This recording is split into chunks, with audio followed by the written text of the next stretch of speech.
I grew up in a home where writing and reading and literature and learning was more important or as important as food and dressing up.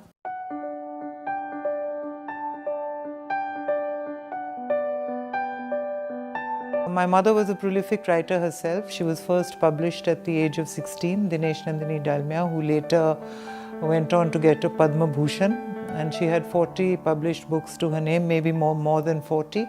And so she inculcated the spirit of writing in us. I think I got it both from my nurturing and from my genes. I'm not surprised. I would have been a writer.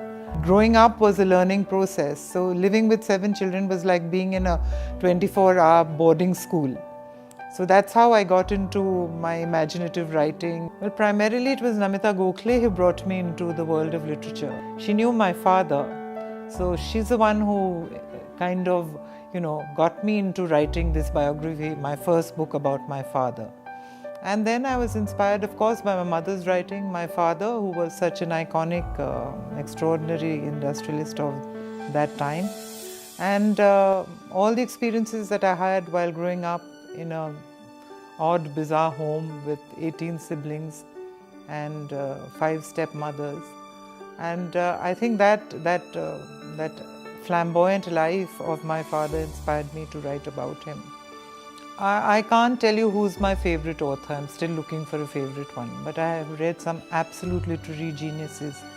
I just finished reading The Gene by Siddharth Mukherjee. And currently I'm reading Fates and Furies by Lauren Groff.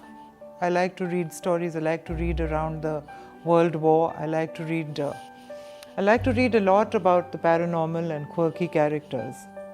My daily motivation is people. I'm an avid people watcher, and I can find humor in the craziest and dullest of things. So it was after that first book came that I realized that yes, I can write, and there were so many more books in me.